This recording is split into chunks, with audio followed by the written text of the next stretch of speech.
Hello and welcome back to the FTHcast, everybody. I'm here again with, of course, our good man Nathan. Say hello, Nathan. Hello. And also the wonderous Kyle. Say hello. Yay! All right. We are doing our. Oh, yeah. Okay. No, I wasn't done introducing everything, so you just talk over me. Anyway, no, we're doing our pre-E3 show. We're super excited because E3 starts as the time of recording, like 26 hours. I don't know. I can't do math. I think it's like 28, but 20. Oh, yeah. No, it is 26. I did the math right, and I didn't even try.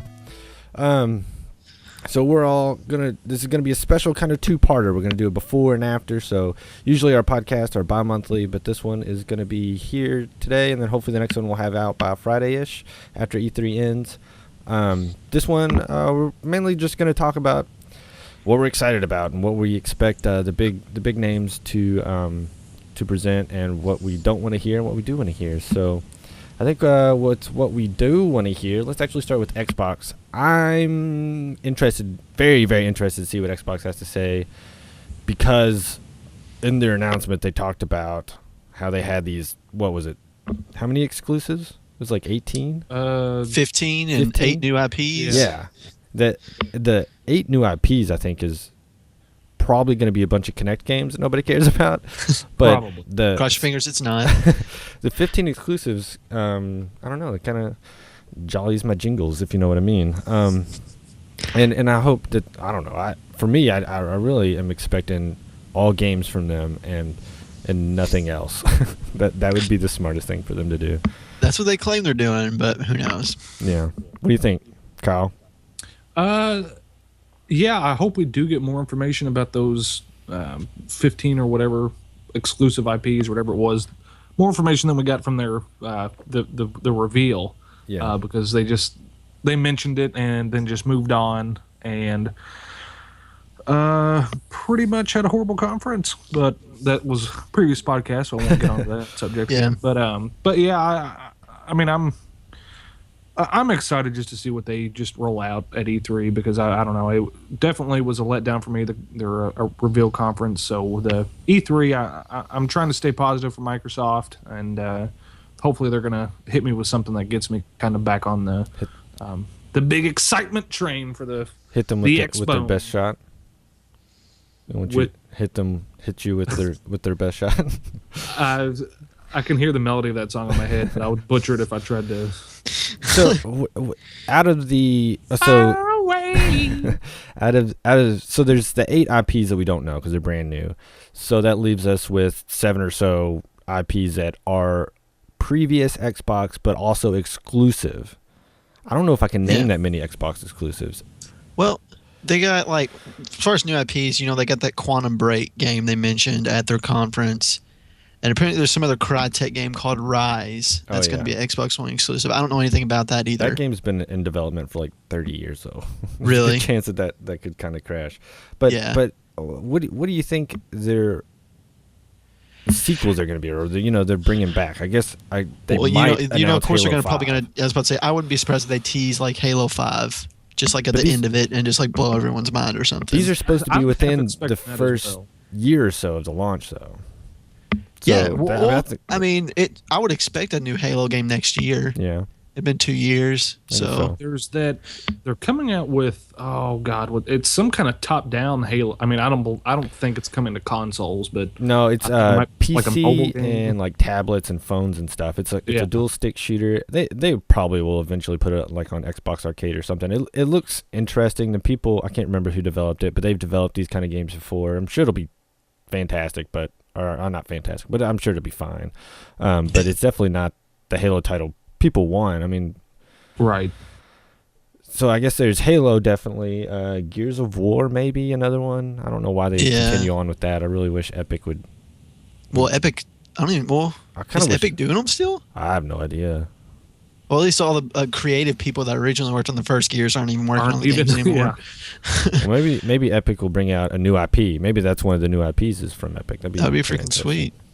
Yeah, they they're going to have Forza, which I don't think anyone really cares that much about. Yeah, that's true. I don't. Racing games I've never been a big racing gamer. Yeah, me neither. I mean, I played a couple of Need for Speeds, but that's just because they're cheap and I was bored. Yeah, there was a couple needs of speeds that I loved, like Most Wanted and Underground 2. Those are really good. But usually, if I buy them, I usually don't get that into them. I think the last racing game I played was like NASCAR 99, and the only thing I did was just turn around and drive backwards around the track and cause wrecks. That's how you play that game. I remember playing a very similar version of that game. I don't know if it was 99, but like it was me and my brother and a couple other people because we were over at a friend's house, and we were trying to see who could cause the most deaths or injuries in a race, which is kind of horrible. But yeah, that's how you play that game, I'm pretty sure. Or am I confusing that with Road Rash? I can't be sure. Oh, yeah. Oh, wait, what was that other what was Burnout? Burnout was really fun. Burnout, yeah. But it wasn't really racing, it was a wrecking game, but yeah. Anyway. All right, so any other thoughts on Xbox, what they might bring to the table? Maybe they'll bring us a handheld device? I don't think so. God, that would be a huge mistake. No, they're not going to, because they're going to make games like this twin stick Halo shooter for their stupid Windows 8 machines. So yeah, the only hope Microsoft has after dropping their bombshell at the reveal and just a few days ago with them talking even more about the console, even piss people off even more, is for them to just like blow our mind with some exclusive. Yeah, to sell them on the console. There's nothing else they can do. Yeah. There's got to be something that makes me think I'm going to be pissed as hell because I own this thing and because of what I have to do to play games on it. Yeah. But this game's going to be awesome, so I'm going to get it. Right. I mean, there's got to be something that's they're going to, like you said, just get the rights to Half-Life and have Half-Life 3 come out on Xbox One, and everyone's going to... I mean, seriously, that no would be way. like one of That's a dream and a dream. No way. It's Valve. Valve is their main competitor as far as I'm concerned. But that's the level I'm talking about. That's how big they got to blow our minds. Yeah, they definitely. It can't be like we're bringing Tomb Raider 2 and nobody else is gonna. Or actually, I wouldn't be surprised even if they Halo were gonna. 5. That's not enough. I mean, Yeah. I love Halo, but it's just I don't know. I could even see them being like, we're getting Black Ops 5 and we're gonna have all the maps before everybody else. Yeah. That's the exclusive I was talking about. And it's like, no, that's not what we were talking about. I think I'm over Call of Duty. I mean, I say that pretty much after every iteration comes out, but Yeah. Ghost just looks like a complete letdown. Disaster. They had like an extended, I don't know, whatever cinematic of the guy diving down into the water. I don't know if you all have seen it, and I'm just like, yeah, the fish swim away from you, but Mario 64 did that about 17 years ago. I don't know. Yeah. I mean, it's just the amount of money that they make off of that and the amount of resources they pour into it. I cannot believe how stagnant of a series it is. Like I mean, they use this just a modified engine for whatever 7 years, and this looks like, I mean, it looks 7 years old. It looks 7 years old. Yeah, I mean, it just does. So that series to me is, unless Ghosts kind of completely blows my mind, I think I'm all aboard the Battlefield train. I mean, the key to those games is the multiplayer, and I feel like Black Ops 2, while it definitely changed and kind of innovated a little bit in that area, it still wasn't perfect. It still had too much going on. There's too much going on in too small of a space. Like Battlefield gets away with it because you have these huge maps and these big encounters, but you have these tiny maps, you have these little RC cars, you have helicopters going around you, and everybody has noob tubes. It's ridiculous. Well, I was just playing earlier, and we were playing Demolition on Nuketown because that's the only map people play. Yeah. The one team not only were they spawn camping us, they had a swarm, dogs, and I think maybe what was it? The Warthog ship that comes by and does like strafing runs or whatever. Yeah. I mean, it's ridiculous. It was just like absolute chaos. And we just got the floor mopped, with this. So, I mean, it was. And I can attest to that being a problem since at least Modern Warfare 2. Because I remember playing Modern Warfare 2 within the last year or last couple years. And I was on a team where I was the only person who wasn't chatting with everybody else, and they all just sat in a corner and just killed and just destroyed. I was like, oh, well, I'll sit in this corner with you. It's just not a very well balanced game, and it hasn't been for a very long time. So, But let's change back gears to E3. Let's change back from Xbox to their main competitor right now, which I would have to admit is PlayStation, other than Valve, like I said earlier, but that's different. That's a Windows 8 competitor. Anyway, PlayStation 3, what do we expect? I'll start this one off because I started off the last one, and I'm greedy like that. I think they're definitely going to talk games, but they showed so much. I think they'll also talk a little bit more about features, but what I'm kind of worried about is they're going to talk PlayStation Vita, because to me the conferences were to get all this stuff out of the way so that way they felt like they had to talk about what they need to talk about at E3, and the Vita isn't selling well. I mean, it's sold decently, but it's getting swamped by the DS, the 3DS. So I think what the big thing about PlayStation that I think will end up disappointing most people is not so much maybe the features, or they might announce something stupid like always online or some type of DRM. Even that I don't think will upset people as much as them just saying, hey, here's 12 Vita games, we'll show you a couple PlayStation 4 games, and then we're going to go back to Vita games again. Right. Because I feel like that's going to be a big push for PlayStation this year at E3, because they just kind of need to sell the system. They've got to compete with Nintendo, and the only way that Nintendo's being successful. I really feel like Sony is kind of taking in all this Microsoft business and really watching how they're going to present whatever they have to present at E3. If it's, I mean, we still haven't seen the box. We've heard a little bit about the games. We don't know about that. But as far as like online restrictions, anything like that, we haven't heard anything about. If it's going to be similar to the Xbox One or anything like that. So I feel like they've had the time to see kind of what Microsoft is doing and the reaction people have had to that. And I feel like they're going to be playing their cards pretty close with how they present with what's going on, like as far as functionality and things like that. So yeah, I agree. Yeah, we'll finally, hopefully, see the box. That's what I was super excited for in the review, and they never showed it. I was so disappointed. Yeah. But they showed the controller, though. Oh, yeah. Which I do think looks pretty sweet. Yeah, I'm excited for it. And it's honestly like they did that on purpose. It's like, well, Xbox is going to F up, so let's make our controller a little bit bigger so Xbox users will buy our console. Yeah. What else was I going to say? I think the touchpad, I think that could open up some.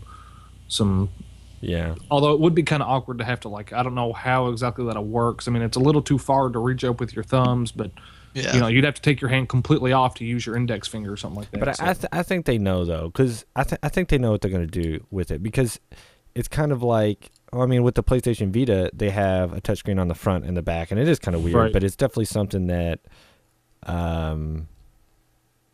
I think they've kind of dealt with and then probably put a lot of thought into it. I mean, it's definitely kind of the same thing that Nintendo did. They had the 3DS, and then they basically just made a big 3DS when they made the Wii U, minus the 3D. It's just basically a big dual screen console. So I think once we start seeing how games work with that controller, I think it'll make a lot of sense. And it might flop kind of like their little motion controller did. When it first came out, like how you could steer with the controller. God, that was their mistake last E3, was focusing on this PS Move. It was horrible. Oh, yeah. It was like 30 minutes of them like reading some stupid storybook and trying to catch a dragon flying out of your TV. I was like, what the heck is this? If there's one thing I hope I don't see at E3, it's anything motion-based. If I see some like Flow Rider come out again and Dance Central 5 or 8, I'm gonna throw something at the TV. It's actually gonna be me coming out to the Dance Central 8 demo. I'm kind of excited for the Xbox motion, though, because they've integrated it better with the controller, and I think that's smart. I think the Kinect reacting to the controller is pretty smart, and so there's definitely, they have to minimize the way motion works, because people don't go play video games to be active. They do it to relax. I mean, you do it to sit back and relax and enjoy something, or be competitive. You're not doing it to get your heart rate up necessarily. I feel like, to me, the whole motion things in video games, I equate to that to the 3D in movies. Like when Avatar, I think was like the first one. I was like, oh, 3D, you know, this looks kind of neat. And then I maybe saw one or two afterwards, but it's just, to me, a cash grab. I mean, I think TV companies realize that now too, because I think 3D TVs are kind of flopping because no one has interest in buying that, and then being like, well, still. I got to buy 7 pairs of glasses for anyone that wants to come over and watch my TV. I tell you what, though, I did pick up a pretty sweet Samsung 3D television. I've only watched a few things. To me, it's almost like that 3D novelty. It's almost neater to me to have it in the home setting rather than the cinema, because it's, I don't know, it's just kind of, you don't really expect that. But back to the main thing, I like the Wii, the Kinect, the Move, the Wii U, or excuse me, the Wii, the first one. That was essentially the most motion peripheral I used in the past generation. Yeah. And once it wore off, I A, didn't use my Wii anymore, and B, had no interest in either getting a Kinect or the PlayStation Move. Yeah. So I do think the Kinect 2.0 is, I mean, obviously they've upgraded it significantly, and I mean, there's going to be, you know, different advances in gameplay mechanics, yada yada yada. So I mean, I do think there is some room there for me to be kind of interested in it. But as far as like being up and dancing and kicking and pushing like myself down a river, I mean, no, I don't. I'm sorry, count me out. Yeah, it's got to both be.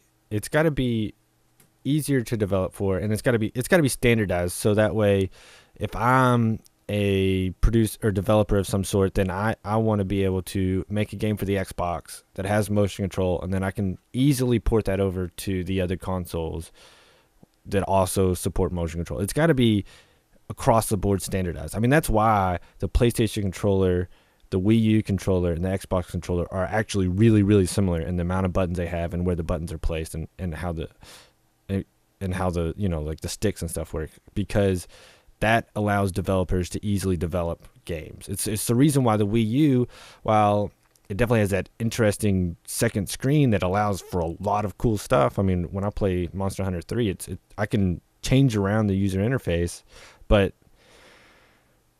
it's just not.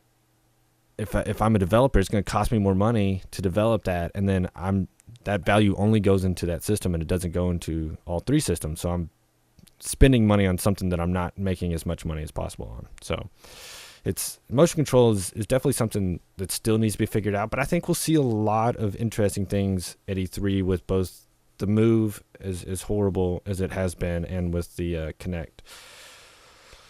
But any last thoughts before we move on to the next topic? Not that it can really help it, but yeah, like you guys are saying, if Sony can get away from the always not doing the online stuff, not that they can change it at this point, and still have a good price point on their console, they'll pretty much dominate its sales. The always online is software. They could change that whenever they wanted. I think that's part of the reason why we haven't seen the console. But that would be super quick for them to all of a sudden be like, within the next, past month, be like, all right, we're taking it off. I bet they could. Who knows? But yeah, if they put it like $400, or I guess maybe even $500, they'll be all right. Yeah. Kyle. I actually, Nathan brought up price points. That's another thing that I'm feeling around the $500 range. I don't. That's what I'm thinking, but I'm just hoping that they go $400. That would just blow my mind, and I would be super excited. See, I don't. Don't get me wrong. I would absolutely love that, but for some reason, $499.99 is just sticking out in my head. And well, I expect much. I mean, if the Xbox 360 came out with $400, and the technology is quite a bit better, clearly. I mean, I'm expecting $500 at least. You also have to remember that they expect to lose money on these consoles. They don't expect to make money on consoles. Oh, yeah. They make money on games. So there's a good chance that it could be a lot cheaper than we're thinking. I mean, I definitely think $500 is going to be right, but I wouldn't be surprised to see 2 tiers. See like a $500 version and see something that's closer to $400 that, has probably a minimum hard drive or something. Well, that's what they're doing with 360, or rumored that they'll have like a base model with a subscription fee, and then, like a $200 more expensive one for whatever. Shifting gears a little bit, still on consoles and stuff like that. Paul, since you're the resident Nintendo expert, what are your thoughts on this they're supposedly recalling the like 8 gigabyte basic model. Have you seen any of that? Yeah, I don't know if there's any truth to it because I've seen conflicting things, but I read one day that they were recalling it, and then supposedly Nintendo said no, we're not doing that. So I just didn't know if maybe. I haven't heard it. I haven't looked up too much Nintendo news lately though. But I actually was thinking about the other day. I would trade in my Wii U now and pay maybe another $50, $75 for a bigger hard drive, for one with a bigger hard drive. I would, because the one I have now has like, I don't know, mine has 30 gigs. I bought the 30 gig one. I didn't buy the 8 gig one. But it's so embarrassing though. I know for 30 gigs is nothing. I can download. I have I have like one game on there, and I've bought other games on the Nintendo Store, and if I want to play those games, I have to delete that one and re-download the other ones. It's just stupid. Like 30 gigs, that's a flash drive. I want to get all of Nintendo's like top tier guys together in a room and just be like, when are you all going to step up to the plate and just make a system that like competes? I mean, technically wise, I guess. Like, I just don't get it. I mean, yeah, my Xbox has a 250 gig hard drive, and my PlayStation has like something crazy like 500 gigs or something stupid like that. Like, and then like you said, here we are.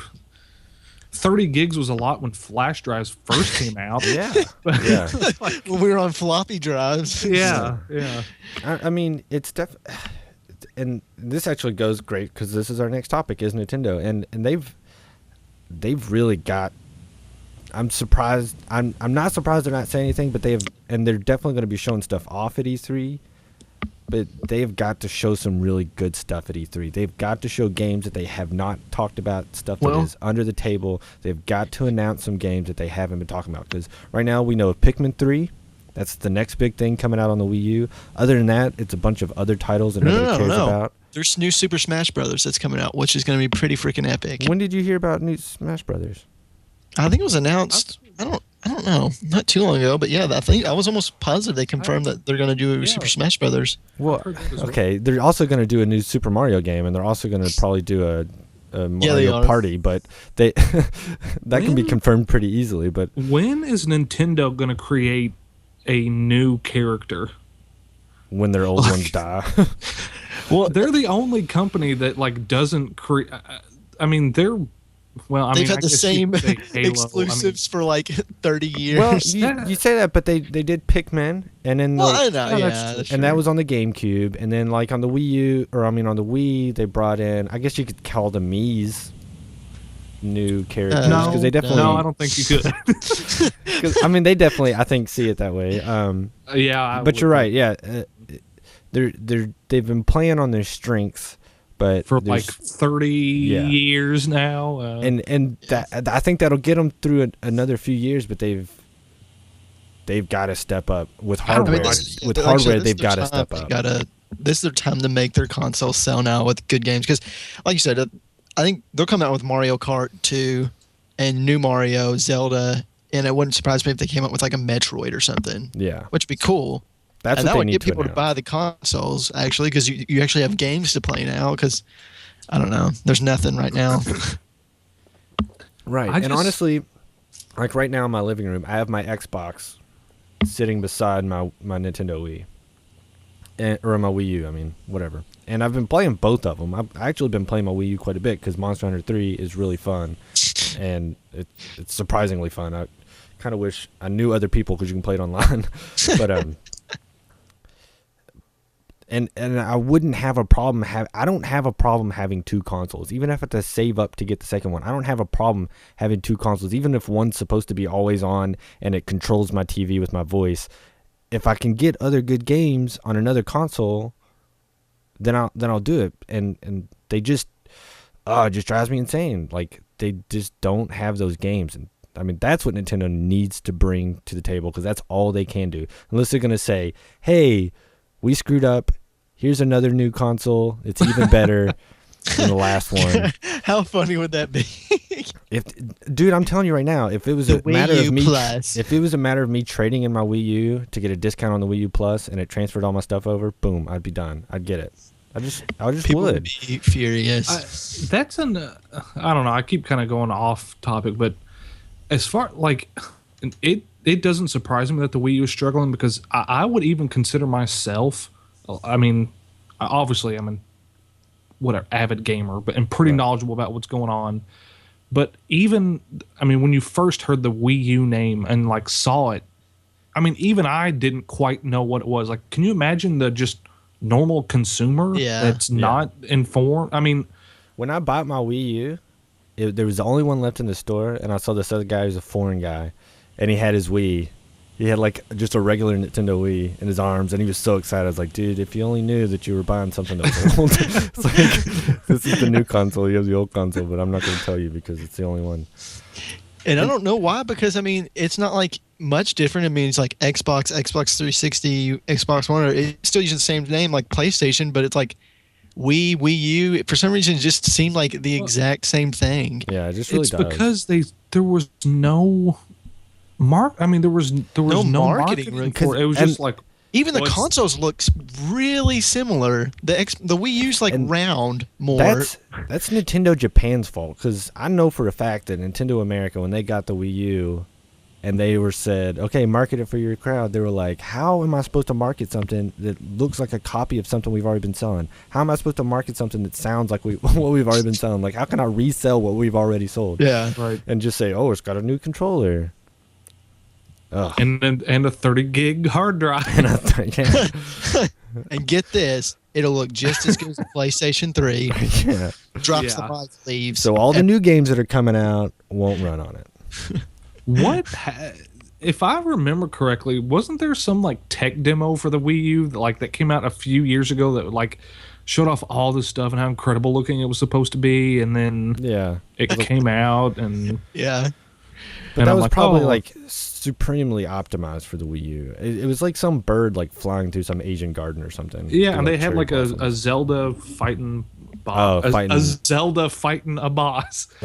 Link fighting in a boss battle. The spider eye boss. I can't remember the name of it. But they're just so far. And I just want to say this other thing about the Wii U, and then maybe we can move on. The touchpad drives me insane.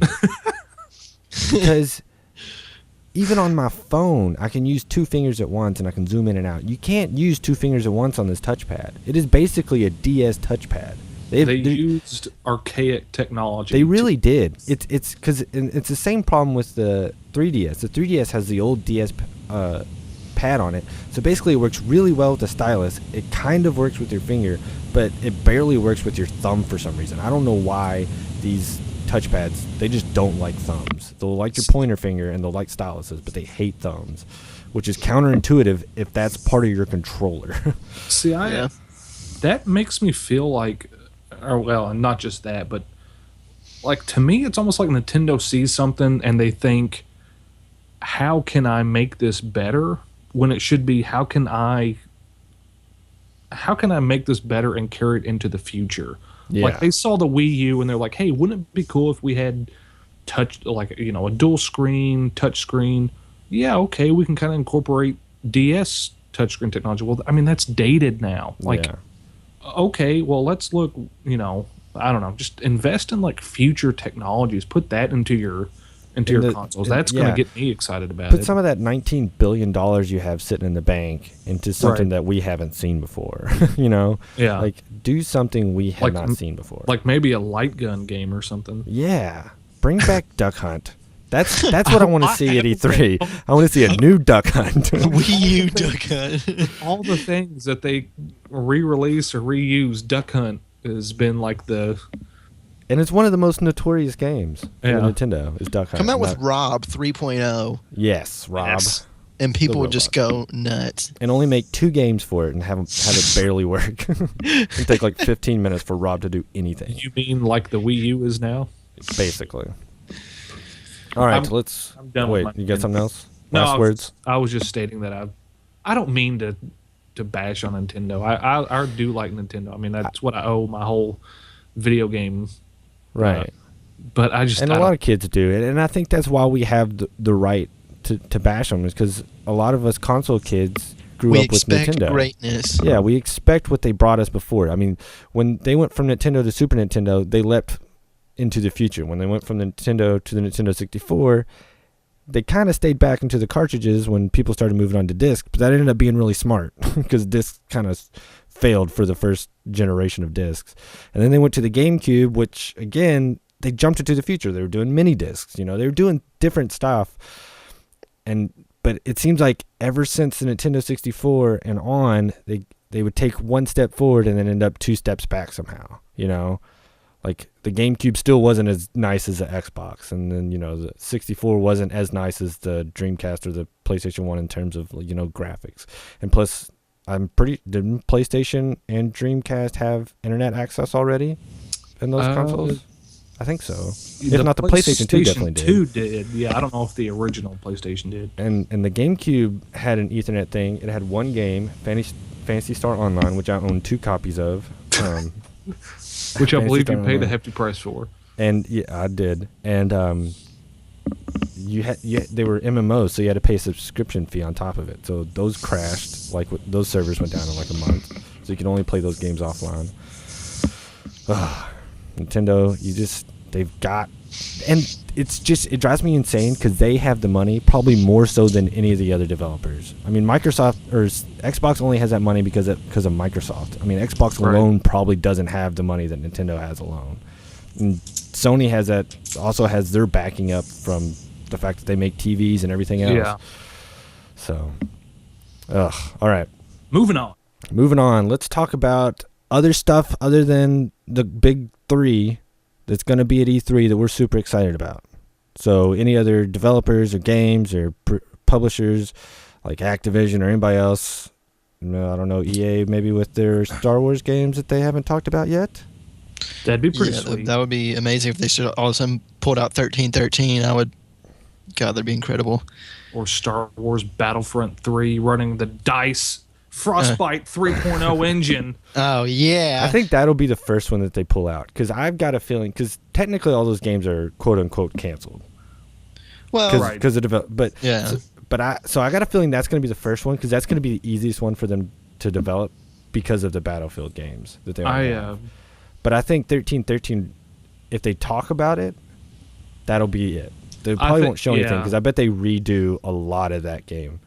Of all the Star Wars games that I feel like that they would show, it would be 1313. Just because, I mean, obviously it's not like Battlefield 3 was, or not Battlefield 3, excuse me, Battlefront. It not like it necessarily, quote unquote, existed. But obviously they've shown 1313 before. I mean, obviously it was in development. So 1313 is going to have to move to a new engine. That's the thing. Right. It has to move to the Frostbite engine, Frostbite 2.0. And I've got a feeling if they're going to do that, then they're probably just going to redesign the game from the ground up, all around. Probably story and everything. I mean, they'll probably still be the same kind of basis, but whatever storyline or plotline they had before, they'll probably change around because they're going to have to change some of the game mechanics and stuff. So I think it'll be a while before we see 1313 poke its head out. But I definitely think we'll see. I think EA will show off a Battlefield or a Battlefront game. I guess really excited for... I want to see gameplay for Destiny. Yeah. That game really has me curious. I want to see Thief. That's apparently confirmed for E3, so that'll be exciting. That would be really cool if they show off that. And oh, go ahead, Kyle. Well, I was just on the Thief. They released a character reintroduction of Garrett. It's kind of obviously Thief was kind of like benchmark of stealth gaming, kind of like really got it. Yeah. Popular and stuff like that. And it was kind of neat. It was like, it's been gone a while and, stuff like that. And it was live action too, or maybe kind of like a hybrid. I'm just, the uncanny valley is so good now that I can't tell the difference between CGI. But yeah, so continue. I'm sorry. Oh, no, you're fine. And then I was going to just Beyond Two Souls. I'm really curious about that game too. Man, guys, I'm just going nuts for PlayStation right now. Yeah. Oh, yeah. So they're exclusives and stuff. Beyond Two Souls. I mean, they're just hitting me hard and heavy. I'm loving it. Give me a new Killzone. Yeah. I've never played Killzone. Man, Killzone 3 was pretty sweet, I thought. I didn't play the first two. Man, Killzone 2 campaign blows Killzone 3 out of the water. Like, Killzone 3's campaign does not hold a candle to Killzone 2. Wow. Killzone 3's multiplayer is not leaps and bounds above Killzone 2, but it is a little bit more refined. They added some stuff and kind of tweaked some stuff, so it's a lot of fun. Yeah. But you want to play a really great campaign and play Killzone 2 on the PS3. So, Kyle, what else are you excited besides playing old Killzone games? Playing video games that are 6 years old. I'm excited to see what DICE has to offer. I read just, I don't know, yesterday, the day before, they came out and said that Bad Company, it would be Bad Company 3, but, they said that wasn't in active development, which kind of bummed me out. But somewhere along the lines, there's been this tease for Mirror's Edge 2. I thought Mirror's Edge was a pretty cool game. Pretty cool. Yeah. I mean, that was, for a game like that to be successful enough to get a sequel, I think, especially in this day and age of, a game has required you to shoot somebody for it to be successful. And so I enjoyed the first one. I think if they could kind of build on that, the second would be pretty cool. But if they, just dropped a hint of Bad Company 3, I'd be incredibly happy. I've said here recently, obviously Medal of Honor is dead now, and I think that their strategy should be to, they'll probably do like a Infinity Ward type thing or Activision type thing with Battlefield 1 year, Bad Company the next year. So that's what they should do that. If they want to annualize a Battlefield franchise, then have your numbered sequels 1 year and then give me Bad Companies every other year or whatever. Yeah. So I think, but I'm also, I've got a 3DS. I'm still working on Ocarina of Time. But obviously 3DS is doing really well, so I think it'd be cool to see something out of that. It comes out tomorrow. Animal Crossing New Leaf for the 3DS. Oh man! I'm definitely getting it because I found out that I had 3DS cash money on my 3DS. I guess I put money on there, didn't buy anything, so I'm getting that tomorrow. I'm excited. But just more information on games I'm excited about, and new game, new IP, original titles. I'm tired of Assassin's Creed 47 and Call of Creed boat battles, Call of Duty Ghost Ops 14. Dog Edition. Yeah, Dog Edition.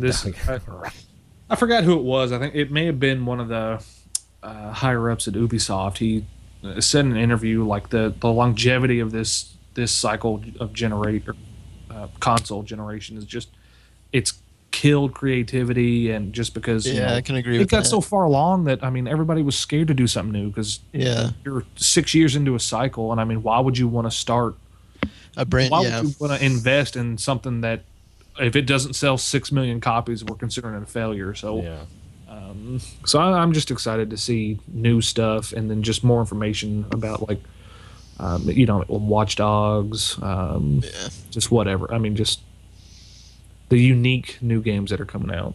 Yeah. Well, for me, it boils down to not much other than Elder Scrolls Online.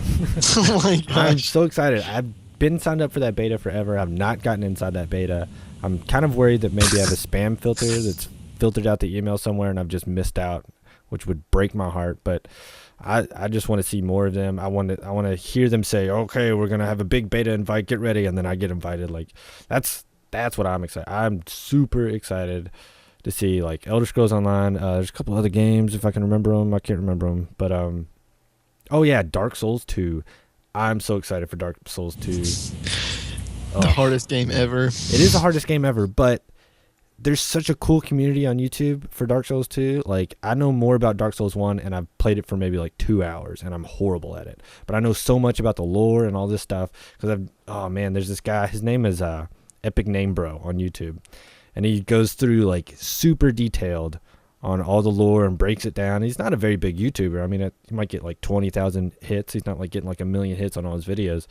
But there was a shield contest for Dark Souls 2 where basically people designed a shield and, you know, they would put it into the game, and a fan of his made this sweet looking shield, and he has this like little picture of like a stuffed pig as his avatar or whatever on YouTube, or his little picture.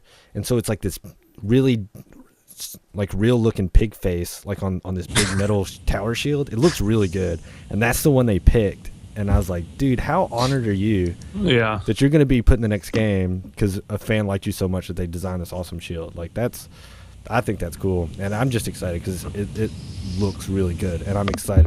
I'm ready to watch other people play that game because I will not be able to play that game. But yeah, so I'm excited for those 2 games. And other than that, I'm just kind of anticipating. I really just want to see what Nintendo does. I'm really nervous that they're gonna be like, hey, we're still working on Pikmin, and here's a bunch of 3DS games, and then just not say anything good. Like, so I'm really just kind of on pins and needles on what Nintendo's. Do you think that they're gonna show off Wind Waker a bunch? I think they will, and I think they'll show off because I don't know if you saw, but on the 3DS they're doing a new Zelda that's basically a spiritual successor to A Link to the Past. Yeah. Which it kind of looks good. I kind of wish they just put it on the Wii U though. I mean, just why not? It doesn't have to be in 3D. You could have just, you know, I don't know, or give us a sequel. Give us a revamped version of Earthbound or something. Give us something we want. Man, I saw one of the IGN editors I follow. He retweeted something that somebody else posted, and it may have been from like DeviantArt or Tumblr or something like that, but it was concept art for a oh god, what was it called? It was the Mother series, but they called it something like I don't know, but it looked pretty sweet. It was like box art for what the, you know, obviously like what the box would look like, and then it was like special edition DS or 3DS, whatever. But it was so I mean I'm not a huge. I know what it is. I'm obviously not a huge fan, but obviously if people are, it's just one of those games. Doing that, it must be pretty spectacular. I have a copy of it. Next time you're over here, I'll show it to you. It's just one of those games, and the best way I can describe it is the people who designed and programmed that game were very comfortable. They knew what they were doing because they just did the weirdest stuff ever, and they just got away with it. It just turned out to be genius. I mean, like the monsters are weird. Like you have like eventually, or at the very beginning of the game, you get this like little pudgy kid who's following you, and he attacks automatically, but his attacks are usually like he cowers behind you or stuff like that, or he trips and falls on his face, and it's just stupid stuff like that. And it's so funny. It's a really funny game, and it was done by people who are just comfortable with doing whatever they wanted. Yeah, I mean, it's just a really interesting game. Oh, well, I think that's enough pre-E3. I am very South Park, Stick of Truth. Oh, yes. That is actually a good point. I've been excited about that game. When I heard that it might be canceled, I got really scared. Well, THQ went out of business or whatever, so they had to trade that title off. So, but I thought Bethesda was publishing it. I don't know about that. I don't know. Yeah, I think they are. So they won't let a game like that go to waste. Or no, maybe it's Obsidian. I can't remember. Anyway. Oh yeah, and you know what? There's a bunch of like Kickstarter games that I wonder. Like Obsidian's working on a new Kickstarter game, or I think it's been kickstarted by now. But and there's a couple other things. Oh, what was that? Oh gosh. Pause to think. What is that stupid multiplayer game we play on the Xbox? That you can be Call of Duty. No, more stupid. You can be like a dwarf or an elf, and you. Shadowrun. Yeah, that's been kickstarted. So I wonder if they'll show that off because that was actually, I don't know if you've ever seen this, but that was like a Super Nintendo game. Oh yeah, it was like a pen and pencil RPG, wasn't it? Original. Yeah. And they've kickstarted a new kind of single player, not multiplayer weirdness version of the game. So I wonder if that kind of stuff will be there too. Some of the smaller indie titles. I'd kind of be interested to see some indie titles. I doubt it. It is E3. It's not like PAX or anything, but we might see some interesting just stuff on the side. And I'll definitely be. I don't have cable, I don't know if it'd be on cable television anyway, but I'll be all over the internet. I'm off on Monday, so I'm excited. Super excited. So, again, I appreciate you all guys for coming. I appreciate you listeners for listening. We are on youtube.com/FreeTheHawk. Also, you can search for FTHcast on iTunes and listen to us there now. We are officially up on iTunes. Like I said, this is usually bi-weekly, but we will have another one up next weekend to get our post-E3 thoughts out. Anything else you guys want to add? I think that's about it. Kyle? Want to say hi to your mom? Subscribe, listen. Hi, Mom. Hi, Dad. Yeah, subscribe to the channel, definitely. You can follow me at FreeTheHawk. That's the best way. It's all one word, no underscores or anything. You can follow Kyle at... Call me Kyle. What? That's not your Twitter name, is it? Oh, you're right. It's not. all you ladies out there can follow me on Instagram and call me Kyle. Oh, okay. Wow. By ladies, I mean men. What is my Twitter handle? Who am Kyle? Yeah. Yeah, who am Kyle? God, I didn't even know his no Twitter handle. And it's you an can amateur follow over here in the Nitro Strong John camp. So that's at FreeTheHawk, at who am Kyle, and for Nathan, it's Heisenberg 56. Heisenberg 56. He was actually born in 1956. He's the oldest one here at the cast. That's a lie. Yeah. It's not true. Yeah. But anyway, thank you so much for listening. We really appreciate you. Like, subscribe if you're on the YouTubes, and also subscribe if you're on the iTunes, and comment at YouTube. I'm trying to get like an email or Facebook, so that way in the future, if there's actually an abundance of listeners, there's a better way for you guys to talk. But otherwise, just comment down in the comment section, and if you have any ideas for us to talk about, or if you just want to shoot some ideas about what we've been talking about. Either way, I really appreciate you guys, and we will see you all next time. Bye. See ya.